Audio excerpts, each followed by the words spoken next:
Can I tell you guys something? I honestly believe that the most talked about thing to do with Cuppashanti is 100% to do with the lookbook shoot. Hi everyone, welcome to Spilling the Tea with the founder, which is me, Latoya. I'm the founder of Cuppashanti, and today I'm going to get into a bit about the lookbook shoot that we had. But before I do, I hope everyone's got their mug, okay, their cup of tea. I've got mine. This is Pink Majesty, kind of a favourite, and I don't know, I feel like it's a nice clash with my outfit. So I'm gonna enjoy my British tea. Let me take a sip of this and we'll get into it. So I guess to start off about the shoot, it's all about the vision. And when I created the Kentemania mugs that you saw, my aim was to make the most beautiful mugs from an African perspective, because I haven't seen homeware. I've seen luxury homeware from a Japanese perspective, Portuguese perspective. I've never seen it from an African, or in this case, because it's Kente, Ghanaian perspective.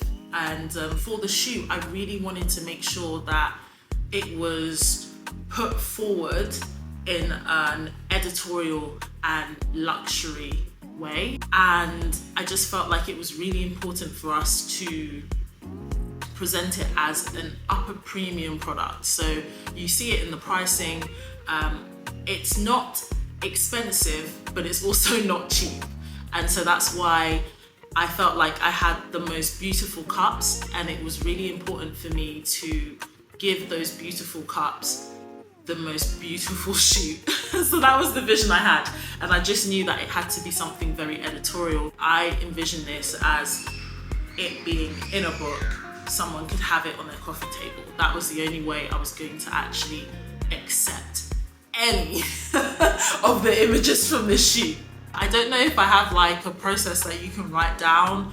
I'm definitely a person that I like to go with the flow according to what I would like to achieve. I don't have the same process for everything that I'm doing. My main outcome was to get editorial, luxury, beautiful imagery for the first Kentemania collection. And for me, what I love doing is snooping. I try and almost break through the algorithms to find creatives that are up and coming. I had to find someone that essentially had a lot of soul to their images, and there's something really, when I saw the way Reginald did his particular artistry or his photography, he just really does he just warms it up. He warms it up, like he just makes an image look great, and that warmth was really important. Even though it's a luxury editorial shoot, I wanted people to feel something when they saw the imagery. And so a year before the shoot happened, I said, hey, I'm gonna use you for a shoot. It's gonna be for some mugs. It doesn't sound great right now, but when I tell you how great it is, you're gonna be in.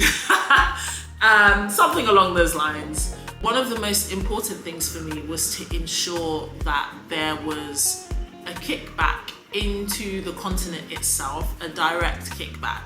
Not me making money and I invest it in my own house when I go to Ghana or whatever.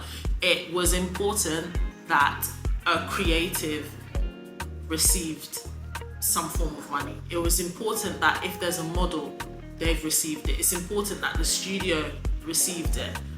Even the person that was filming our behind the scenes content, Nana, it was important that he receives. I wanted to make sure that with Cuppashanti being so central to Ghana, so central to Africa, even though I'm diaspora, I come with a lot of privileges. One of the key elements for Cuppashanti is to make sure that we are investing back into Africa. I already have tons of saved images of things that I like.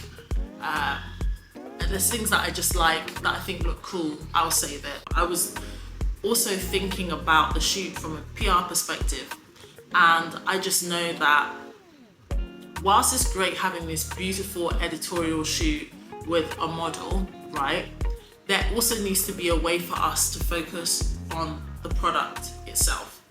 So the way you do that is white imagery. So the white imagery of the product that was taken by me. I used to blog back in the day, and when I blogged, I actually used my old blogging camera to take the pictures because it does excellent picture taking. So that was like a cost saved by me so that we can focus on the cups itself. And then for the lookbook shoot, what I did was I knew that like it's cool having a model that's doing cool poses, but I didn't want it to be too much about the model. And so in order to avoid that problem, what I did was I started coming with like lots of random things. I was like, okay, how would I want the cup to be held? And I was like, okay, the cup can be held like this. And I think I'll put a picture. I think I put this in the actual brief that I sent to Reginald, because I actually take pictures in my bedroom of how I want the cup to be held, and then I believe I'll put a picture of the cup it was used for. I believe it was used for Orange Oasis. So like this, and it's helpful, I've got quite a bit of rings, but I knew that I wanted to have a picture where it was just like, you can see just the cup, and then it's the hands, and there's like basically no face. I have to take myself out of the frame, and you can see the pictures, I'll put them there. But it was just really important that I had images of the cups themselves, and then also like editorial images that could be put in a much more lifestyle perspective. The visuals, I just wanted it to look African. I felt like the cups are they're quite eccentric, right? Like they're eccentric, they're bright, they've got a lot of patterns, they're pretty big, they're big cups. And so in luxury, less is more. It just needs to be executed correctly. Give a shout out to Reginald, who actually sourced the model for me, because I gave him a variety of like ideas that I wanted and briefs, which I will share. But what I knew I wanted from the shoot was the following. I knew that I needed a figure that couldn't really be defined. So you can see even behind me, I like abstract art. Abstract art is what I like. I like bold abstract art. I don't need to see the nose, the face, and the detail. I don't like art that has too much detail in it. I appreciate it, but I wouldn't have that in my house because when it's so detailed, there's less room for interpretation. So that was important, and it also worked as a takeaway in terms of like, this is another way to ensure that people are not distracted from the cups, because I wanted the cups to be the number one thing that they were using.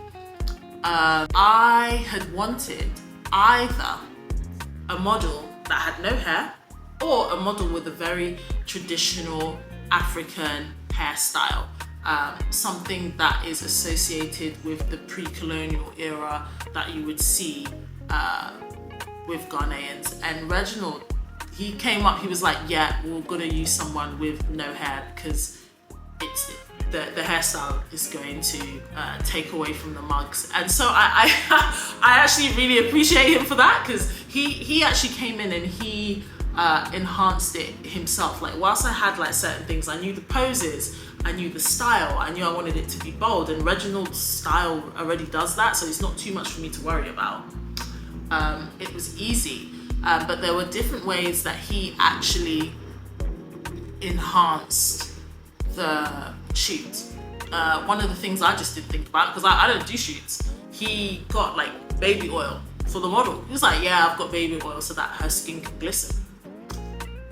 I was like, thank goodness. And he actually is the person that came with the Adinkra rings. So he saw some Adinkra rings for the shoot, and I love him for that, because I think it links back to being Ashanti, being Ghanaian, and it just puts that gold and adds a lot of wealth into it. So these two little details were great. The model he sourced was great, and I was actually happy. Our model, she is half Ghanaian, half Nigerian, and I like that as well, because as much as Cuppashanti is a Ghanaian brand and I wanted to keep everything as Ghanaian as possible for our first Kentemania launch, it was super important for me to like let people know that we are for Africa as a whole.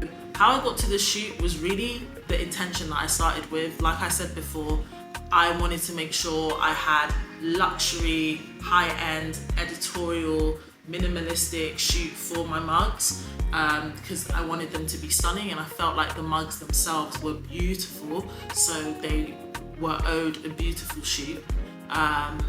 Then second of all, like I said, the process. Is it a process? The process is going with your natural flair, and I want to stress the importance of being able to just go with the flow with some things. I think like now we've become very regimented, and I'm not saying that like you shouldn't be, because I can be one of the most regimented people as well. But when it comes to creativity, we need to give room to experiment and test and see how we feel. And so there isn't just one linear way to get to where I got to. I think there's lots of different ways to get there. And for me, because I knew I wanted it to be editorial, minimalistic, I kept the checklist really easy for me. So when doing the shoot, I was coming up with ideas. Like, I think this pose, I saw it on Pinterest and I was like, okay, let me see if there's a way I can integrate, because it wasn't someone holding the mug. I think it was like a woman that had a weird pose. That I'll see if I can find it. She just had a different pose, and I was like, okay, I want to integrate my mug with this, and I will share the images so that you can see that. And what else? Sorry, I have a lot of birds where I live. And then, you know, really like collaborating. So I gave Reginald a brief, but the brief wasn't so rigid that he wasn't able to add his enhancements. So when you are collaborating with someone, collaborate with them. Let them use their knowledge to help you make things better. And that's not to say that we just went to the shoot and we did nothing. We went to the shoot and I was so particular about the poses. Like the model, she would hold it like this, I'll be like, like a psycho. So when it comes to the process, I like to go with the flow, and I think you're just gonna get that with Cuppashanti, or else you're not gonna get the quality that I'm kind of used to giving. And then with that being said, like, I hope you enjoyed this episode, guys. I hope it gave you a little bit more background into how we got to the shoot. I'll put Reginald, our model, and then I'll reshare like the behind the scenes link in the story so that you guys can watch it if you haven't, because there's so many new followers. And then like, yeah, this is just a reminder that Cuppashanti, we are an ecosystem. I'm building a small little mini ecosystem. It's gonna start small. Thank you so much for joining me, and thank you so much for sipping the culture.